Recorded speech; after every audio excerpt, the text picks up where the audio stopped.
This is easy oven baked barbecue baby back ribs. That's a mouthful.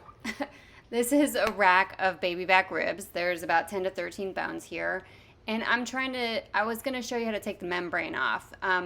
This membrane has already been taken off. I'm going to kind of show you anyway that you sort of score an area trying to cut through the membrane. Grab a paper towel because membrane and fat is really greasy, and try to pull it off. There's none here, so at the end of this video, I spliced on a video about taking the membrane off if you're having problems. But basically, don't worry about it if you don't know what it is, if you don't see it, all of that, you're good. So I'm just going to salt and pepper this because some barbecue sauce is going to go on it later, and that's flavorful enough. Those are strong flavors, so you don't waste your spices when you're going to add some really strong flavors later. Having said that, if you want to add some more stuff, add it on. So if there's any fat, you're going to manually pull it off, but these ribs look amazing. So the oven is going at 300, and I'm going to line a baking sheet for easy cleanup, and then I'm going to double wrap these ribs in aluminum foil, and I kind of stagger that aluminum foil a little bit because it's just not wide enough. So crimp up all the edges. You're trying to make a tight little package, and you're basically kind of steaming this. And I'm going to go ahead and put another sheet over the top just so that no air escapes, because it's kind of like braising it, low and slow. If your ribs are really big, cut them into some manageable sized pieces. It's just as easy to cook one rack of ribs in two, so if you want leftovers, knock it out. One rack generally, maybe about 3 pounds. I would say about a pound per person. So I baked this at 300 for 2.5 hours. And these ribs are really tender. They're going to fall away from the bone. I'm going to take off any of the fat there because I don't want to broil fat that could potentially start a grease fire. Probably not, but I'm going to do it anyway. I don't want to take a big old bite of fat. These ribs are falling off the bone. Baby back ribs are different than St. Louis ribs. Those are baby back are more towards the spine. If you think about a human rib, there's the back ribs, right? And then there's the front ribs. So baby back is the back.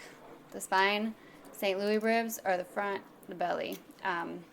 Anyway, baby back ribs are generally more tender, they're leaner, and that's also why they're more expensive.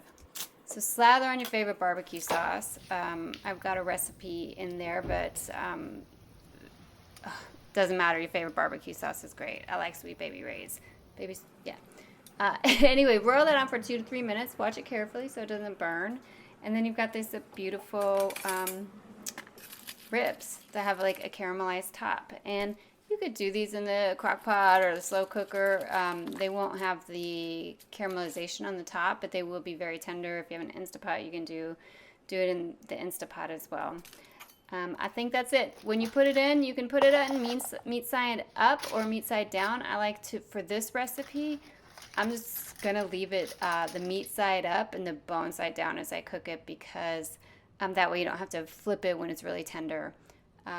Yeah, I think that's it. Enjoy. Find this recipe at eatsimplefood.com.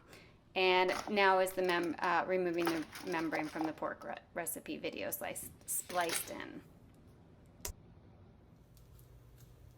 All right, this is just how to remove the membrane from pork ribs, and this is actually St. Louis ribs and not baby back, but the concept is the same for all these ribs.